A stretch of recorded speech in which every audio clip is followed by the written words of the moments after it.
let's just be clear, it is the best flying aircraft out of the three. This week it's the shootout of the year. Everyone's been asking for this one, a couple of people anyway. So which is my favourite aircraft of the three we have here at Kemble Flying Club? And which should you buy if you're in the market for a microlight? Is it the versatile Skyranger, the slippy and fast Eurostar, or the ever faithful, very popular C42? So here we go. In this video, we will compare three of the best-selling microlights in the world. I say we, I've roped in my pilot friend Johnny. He flies an RV6. You'll have seen him on the channel before, and you can click in the top right now to check his channel out as well. He's not flown in microlights though, so I wanted an unbiased opinion from someone who, well, knows what they're talking about, but not actually tried these Rotax beauties out yet. Just please bear in mind, I won't have picked up every pro and con here. I've made this video just to help give you more insight into what it's like to fly these aircraft. Of course, absolutely go and fly them for yourself if you think about buying one. Comment below which would you buy for your next microlight or even your first, and don't forget to hit subscribe. I've got plenty of content coming up. You'll find out more about that in the next video. Meanwhile, let's dive into this one. We're going to start with the EV97 Eurostar. Well, this is the Eurostar, mate. I like it. Right, within the first, 5 minutes of being airborne, what are your first thoughts of the EV97? It's very RV-esque. Okay. In the canopy, the wing, Yep. the view out the front. Yep. You feel a lot more elevated when on the ground and sat here. Yep, okay. I mean, the sidewalls on the RV come up to kind of here, so you feel a lot more enclosed. Okay, yep. The visibility is fantastic. Yeah, it is, isn't it? Oh, I'd say probably better than the RV. Yeah, interesting. Got that sunset over there. Oh, it's gorgeous. It feels very solid. Yeah, good more work. so than I was expecting. Okay. Yes, they're an interesting sort of, you can actually turn the aircraft via your hand. If the ailerons should fail, yeah, I got fly you. around like this. I got this. And would you say that sort of, obviously as a microlight as well, you sort of, at the minute, do you sense it's a microlight, or you kind of, could you be fooled into thinking? No, I could be fooled. Yeah. I've flown in Cessnas that feel more microlight than this. Yeah. Kemble traffic, Golf Romeo Lima Sierra. It's taking off runway 26 grass. Right, let's go. RPM max. Acceleration's good. Airspeed's alive. There we go. Bit bouncy. What a rocket! Oh, it is, mate. Gee. So this is kind of like the proper microlight experience, really. Yeah, I mean, this is impressive performance. Oh yeah. We are shifting. So there we are, mate. Well, you have control. I have control, thank you. You get such a good view from this. Mate, you really do. First thoughts of the Skyranger. So initially, on looking at it, Yeah. comparing it lined up with a C42 and a Eurostar, Yep. it looks the least interesting. Yes, to it me. does. Yeah. However, I think from a flying point of view, it's probably going to be, I imagine, the best. Yeah, I'd be in. The viz is great. Yep. It gets up in no time whatsoever. Yep. Yeah, the acceleration is fantastic. Yeah, it'll cruise happily quite quickly, but you can drop it right down to, 4 and pootle along at 70. Yeah. So initial thoughts sitting in it then, It's comfy. It's very comfy. isn't it? More so than the Skyranger. Yes. You've got your leather. You've got your I don't know what you call this stuff. It's like felty. Oh yeah, like a almost like a faux suede. Yes, exactly that. I think felt is probably probably faux felt. Well, there is a reason this aircraft is the most popular amongst the club members. It's pretty docile. Yeah. It does feel more solid than a Skyranger, just taxiing around on the ground, obviously. Yeah. Not been airborne yet.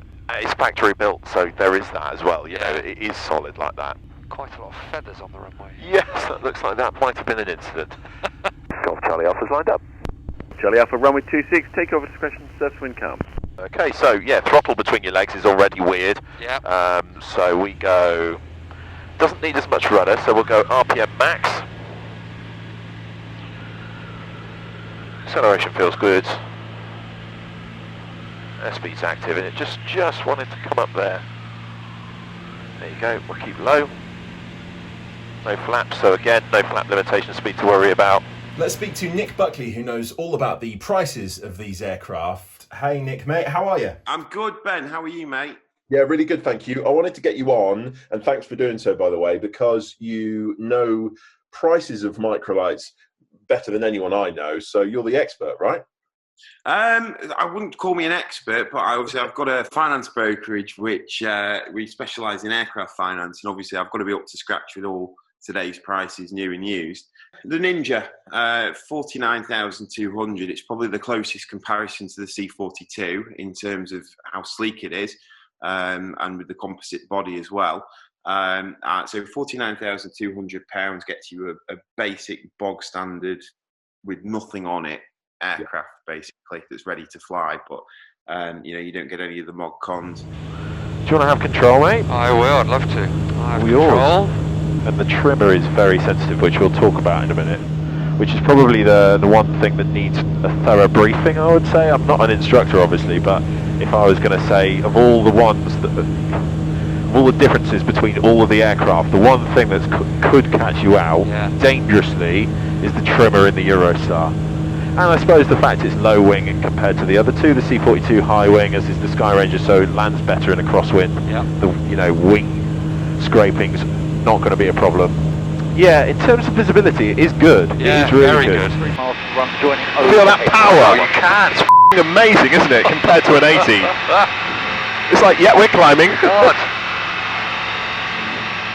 And how about I'm a big fan of the 100 horsepower, as are you, because your C42 is 100 horsepower. What's the upgrade from the 80 to the 100 horsepower?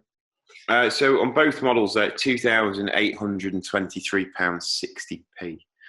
Including the VAT, which is an option which I would recommend. But then I've been having this conversation with a few people recently on the 80 versus the 100, and most people are the way of thinking that the 80 is going to last a lot longer than the 100 horsepower engine will, just because of the way that it's set up. And for schools, the 80 is what you want. If it's a personal aircraft, you might as well go for the 100, haven't you? Yeah, this is a machine, isn't it? I really enjoy the performance of it, and it's probably thrilling in a very different way to the Eurostar is thrilling because it's quick. Yeah. Feels very plane-like. Yeah. This is thrilling because it's like it slows down really quickly. Its grass strip capabilities are like second to none. I can imagine this is just a beast for grass strips. Yeah. You can get in anywhere. Yeah. And that view I've got, unrestricted to the ground, is just unbeatable. Yeah. Another thing with the C42, of course, is you've got sun visors.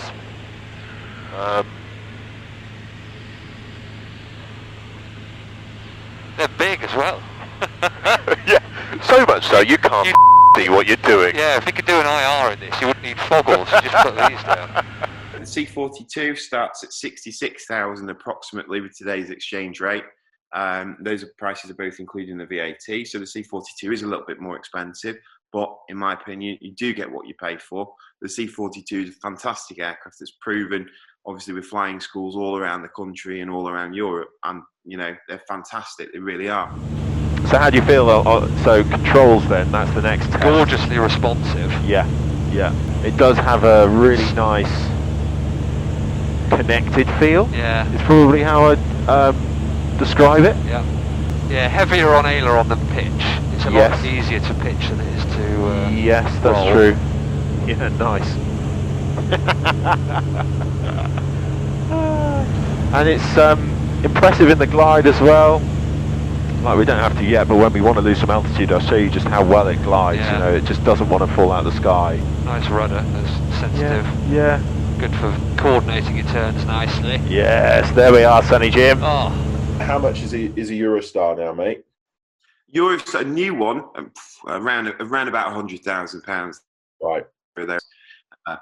So they are at the very upper end in terms of cost. A used one still. I bought Juliet Romeo, and you could pick a really good example up now for around about 42 to 45.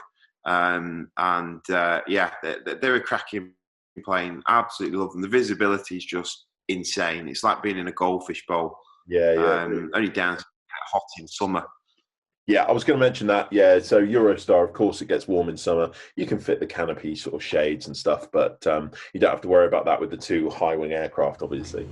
Right, if I start slowing up, then downwind we can open the windows if you want to. Yeah, let's do it. He's in the field. He is. That's dedication. Yeah.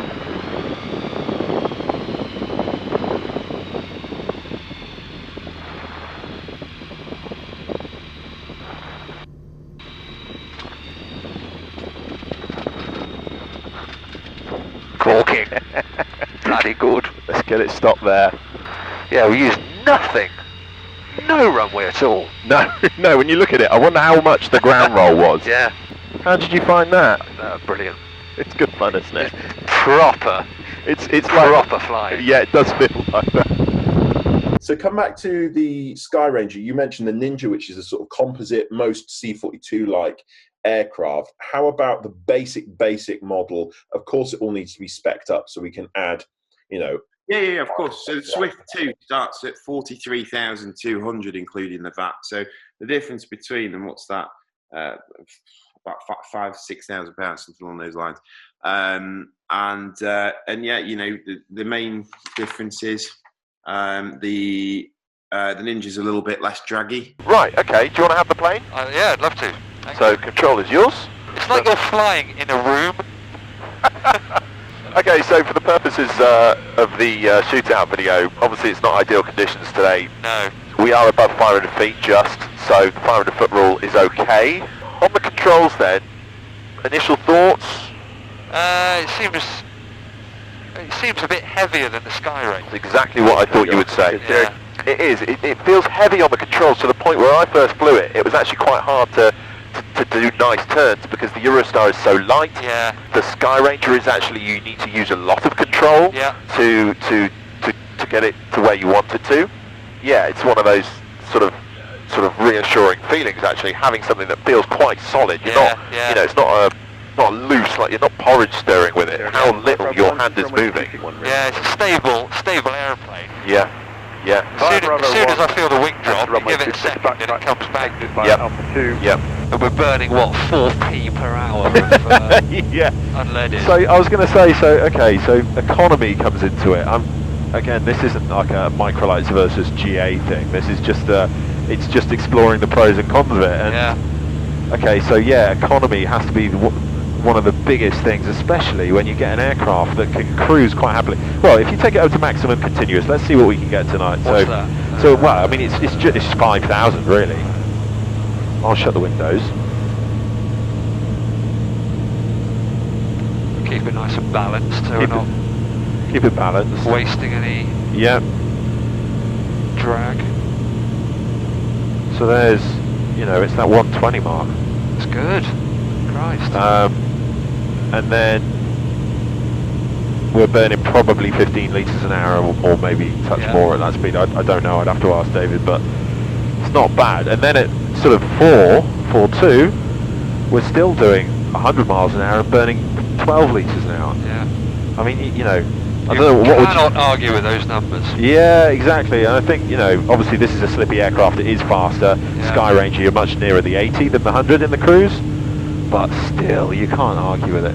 When you're talking about other benefits like sun visor and stuff, you can fit them in the Skyranger, but that, I think it comes with them. There is a reason why you would want a C42 over a Skyranger or even a Eurostar. It being completely brutal, it does lack a bit of excitement compared to the Skyranger because you can open the doors. I know you can fly without the doors on these, but you can't put the doors back on in flight, whereas the Skyranger, you've got the versatility. Yeah, absolutely. So for me, it's got a little bit more long journey appeal to it. If I was going to do a sand down from here, and it's a couple of hours in the plane, or an hour and a half in the plane or whatever, then great. Obviously Eurostar's got the benefit for being quicker than this, but if you had the 100 horsepower version, there's not that much to choose from them. It feels slower I will say that. It does feel slower. Yeah, so what are we doing now? 85? But that's not, this is in knots, so 95 miles an hour. Good 95, 100 miles an hour, which... That's respectable. Respectable. Similar performance to the Skyranger, even though that is the 100 horsepower. Although the Skyranger just has that pull, doesn't it? Yeah, you feel that you could get that into the tiniest strips. Yeah. I'm sure you could with this, but even... Yeah.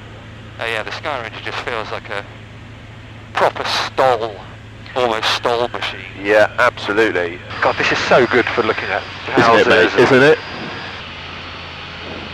Yeah, and how we play, I mean, the trim is nowhere near like the Eurostar is. Yeah. You can kind of leave it for the whole flight sometimes, and you forget that actually it's... Yeah, I mean, obviously the visibility in this is insane, because above as well, and you've got right below, I mean, you can see below. Yeah, vertically downwards. Oh man, I do love this aircraft. Yeah. I mean, you could land this anywhere. Yeah. That patch of mown lawn there, you could just go in there. Yeah, easily. You could. If you set it up slow enough. Yeah. But if you're going to grass strip it, and this is kind of perfect. Downsides for the Eurostar, for me, this is the tightest aircraft actually. So, but even that, it's not too bad, is it? I mean, the worst bit is shoulders. I mean, legs, there's tons of room. Yeah, legs, there's tons of room. For me, having being obviously left-handed on the stick in the left seat, the knee board, if you're right-handed, it does suit. So weirdly, the Eurostar, if you're left-handed, it is a bit fiddly. I mean, I know that's the most niche thing to bring up in a review of an aircraft, but if you're left-handed and you want your knee board like this, having that in the stick, it is a bit of a pain. Yeah. But, oh, there is traffic low. We're all right. It's 12 o'clock now, moving left to right. You see, it looks like a cub or something. Oh yeah, I got him. That is a cub, I think, an L4. Thank you very much. I'll take the credit there. Oh, it's thoroughly overtaking the cub. Well, there's a good test. Yeah, I mean, 95 ground speed, and that's knots on Skydemon, isn't it? So, what's that? 110, 100 something like that. 105, something like that. Yeah. Where is he? There he is. Oh my God, that's amazing. This is comfortable. Yeah. As in, the Skyranger does feel a bit like the door could pop off and you could fall out kind of thing. Yeah, I feel... But as an aircraft, I prefer it. Yes, okay, that's a good point actually. Although being able to take open the window and take the door off in the Skyranger, that's great. This does feel unbelievably stable, more so than the Skyranger, and the Skyranger's solid. Yeah. But I feel like a lot of those issues with the Skyranger would be fixed with the factory version. Yeah. And it side slips so well. Nice.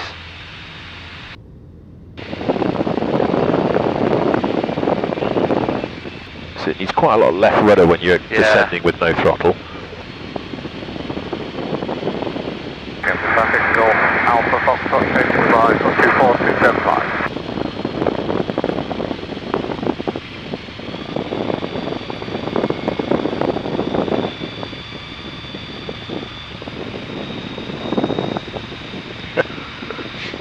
Oh, funny.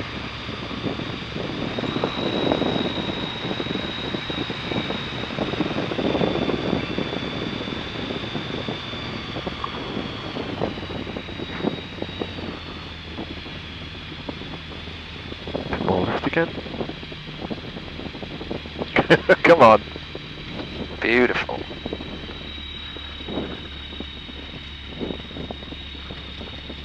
Nice. But yeah, it does feel like the kind of aircraft you just get in, fly, sit there for a bit, rather than you chucking it around like we do at Bowl Down. And yeah, exactly, yeah. It is so comfortable, and you don't get that comfort level, I don't think, in the Skyranger or the Eurostar. The Eurostar's small. I mean, this cockpit is roomy when you think about it. It's a bit of a Ronseal aircraft. It does what it says on the tin, you know? Yeah. I can see why it's the most popular. I think it's the most popular microlight in the country. In terms of units sold, there's good authority on all axis, if you like, on every control. The rudder feels quite connected. I feel like because you're on push rods with the aileron and rudder and stuff, it does feel much less sloppy. Probably is the word to phrase. Whereas the Skyranger, I know you can tighten everything up, and a factory-built one should be better than the one that we have at the Kemble Flying Club. Whenever I've filmed a video in this, I'm not as happy with the outcome of the footage, because there is so much less light in the cockpit. There is less, you know, the Eurostar has amazing visibility. Obviously, it's a low wing. This has great visibility down. In fact, if you have control, I have control, and keep us as level as you can, I'll show you how extreme the trim can be. So, whatever you do, don't let go of the stick. If I'm going to go forwards on the trim to start with, and I'll cover your. So it's coming in now. Christ. So that's full trim. God. You know, it's in a bad place. That for me would be the number one thing you change.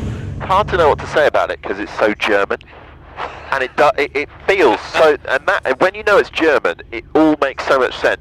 You go, it is the Audi of the microlight world because it does everything so well. With the downsides, it's not quite as exciting as the other aircraft we've been in. I don't think. No, I agree. Yeah, I think if I had the choice, I'd go for Skyranger. Yeah, would you? Yeah, with the 100 horse engine. Yeah, that's interesting. Would it? So would you not be tempted with a I don't know, probably 1,000-hour Eurostar versus the brand new? Yes. So, you know, there's those two as well. Yeah, I think because the Eurostar is. Let's just be clear. It is the best flying aircraft out of the three, isn't it? Totally. There is no great, amazing view. Yeah. It's great for going places. So quick. So which would I buy without sitting on the fence too much? Well, if money comes into it, and it always does, it would be a brand new factory-built Skyranger because it's versatile, it's comfortable, it'll cruise at 85, 90 knots if you've got the 100 horsepower engine, and you can get them for 36 grand now, albeit the 80 horsepower engine. I would have to look at a second-hand Eurostar as well, because for similar money, you could pick one up. But again, hours on the engine, it all comes into it, doesn't it?